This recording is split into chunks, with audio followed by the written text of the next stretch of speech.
We're going to get things started right now with an awesome first look demo of the new Batman Arkham Origins. The first time they're showing off gameplay, it's right here on our stage. Let's head over to DK in our first look lounge. DK. Thanks so much, guys. Now in Batman Arkham Origins, the Cape Crusader has a very un-Merry Christmas. Joining me to talk about that is the creative director, Eric Holmes. Eric, thanks so much for joining us. Sans cape. I know you had the cape on. Thanks for taking it off for the demo. But we're excited to see Batman Arkham Origins for the very first time. We're excited to show it. I bet you're excited to show it. So let's talk a little bit about the game and tell us what we're seeing on screen.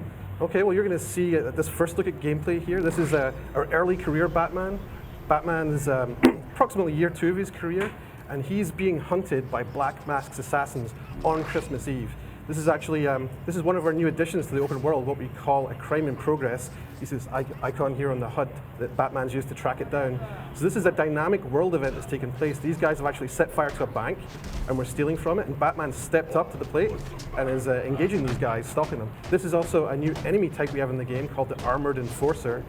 He's a large enemy type. You can grab Batman, you can take him down, you can pound the ground and slam everyone out of the way.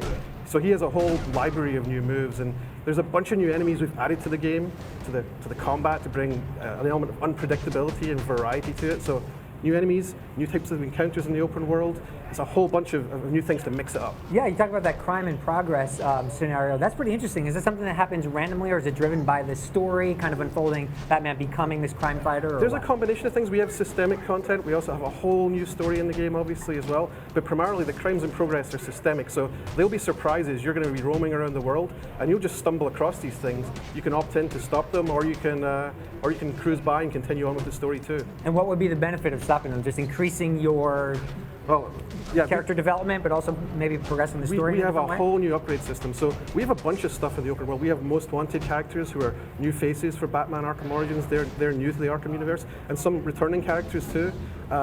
With combinations of things like the most wanted with our crime in progress system, the idea is that the world's filled with opportunities to get experience points, and you're seeing all this new feedback that you're getting for how well you did in the fight. Gotcha. So you've got an idea of how well you've done, what you got out of it in terms of experience points. You'll see your progression bar fill up as you're about to level up. And then you get an all-new tree system for your upgrades. So you'll be working your way towards these badass upgrades that are deeper in the tree and working through core stuff that's early on there. I like to fight crime at night, which is why I asked. It's very intriguing to me. Okay, so let's talk a little bit about the story and the setting. Obviously, you know, it's Christmas. You've talked a little bit about the Black Mask being in the game as well. What are you guys saying about the story? We know it's an origin story, obviously, but why is this important for this third installment in this franchise? I think the most exciting thing for this story for me is that it's a really formative story for Batman. So Batman is a character we're all very familiar with. We know what he's like, but by going into the early career setting, we can see him becoming that character that we know. We can see him encountering characters for the first time. And those characters are not necessarily completely familiar to us yet, including who Batman is. Our Batman's a little bit more raw, a little bit more rough-edged. He isn't used to working with anyone yet. He's a little bit more aggressive and solo-minded. So we get to see him knock some of the edges off his character and really develop it through the really pivotal events in our story. Now, what are we seeing here? He's obviously looking to, is he infiltrating this building here? So what he's doing is he's engaging in a most wanted encounter, following up one of our new characters in the game, which is Anarchy. Okay. Now, Anarchy set up a series of bombs at various institutions across the city. This one is right on top of, I believe, one of the newspapers of the city. And he has a new character type here that you saw the Enforcer before. This is the martial artist. So, you know, in the Batman Arkham games, the counter system is one of the best things of the game. The free flow combat, the style of the fighting with the counters is fantastic. So this is an enemy that can play the game just like Batman.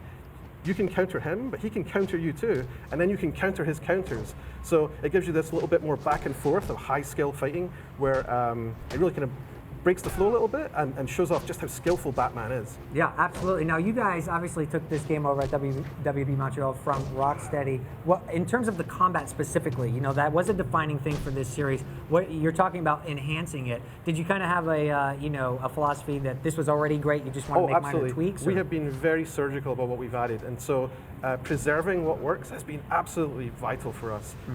So that's why there's these surgical additions on top. Things like the martial artist adds something to the great counter system. We're not changing the counter system, but we are adding something on top. The Enforcer enemy adds a new type of variety because it's a big, bulky, powerful enemy that Batman, it actually builds off the armored thug system, which we've seen in the other games. So where you have to stun them to be able to break through the armor and perform beatdowns, in this, Batman actually has to stun them to be able to rip the armor off and then reduce him to a character that he can then perform beatdowns on. No, so these are fundamental ideas we've already seen in the game, but they're new ways to combine the parts and create a new experience. Right, and I think one of the things that people have enjoyed so much about these games is that, you know, for one of the first times you actually feel like Batman traversing through Gotham and Arkham Asylum. Talk about the environments here, because I know there's multiple areas to explore, Sure. and this game's significantly bigger than the last one. So, too, right? yep, absolutely. What you're seeing here is the South Island. This is New Gotham, the South Island, and it's much more vertical, much taller. So Batman's grappling glide gameplay is something we'd be able to expand in that area. It's the same controls and the same mechanics, but by having all these crosswalks and these catwalks, these connections between the buildings, we have an entirely new feeling to that area in terms of the scale, in terms of just the way you can kind of have that pace, so how you grapple, glide, dive. You'll get to higher speeds when you're diving. You'll get much more kind of complex, but not troublesome navigation. So it's been something that's been really fun to add to. Another thing you're seeing in the game here is you're going to see new gadgets. And so here at E3, we're showing the remote claw. Now what this is a gadget that Batman launches a projectile, it hits one target, and then it shoots out another claw which hits a second target and pulls the two of them together. Wow. So you're going to see a bunch of uses for it right here in this Predator room. So Batman can take these guys out by smacking them together and stunning them. He can launch objects at them. He can hang them up from gargoyles. You also saw him build a connecting wire between two of these gargoyles so he can navigate around that way.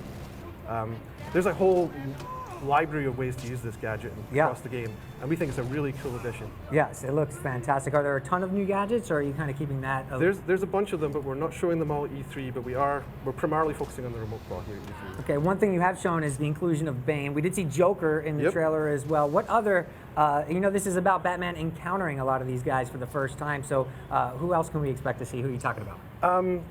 We're kind of being tight-lipped about our characters right now. There's a bunch of surprises we want in the game. Story is super important for us. As an Arkham game, we believe story is, you know, those games have great stories, and we don't want to ruin ours by giving too much away. Sure. We do have other familiar faces, such as the Penguin coming back. We've also showcased Deathstroke, who's one of our new assassins who's coming after Batman, one of Black Mask's assassins. But we're being a little bit cagey. We're not revealing too many characters at this point.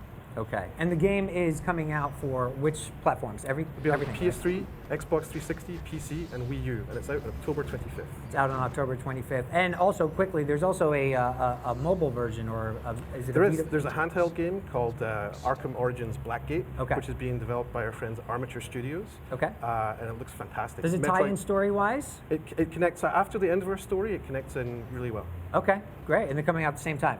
I believe so, yeah. Lots of Batman for you guys this holiday. Eric, thank you so much for your time. We appreciate it as Thanks for having always. me. This is absolutely one of the most anticipated games of E3, and it's looking great. We appreciate the very first look here at E3 All Access.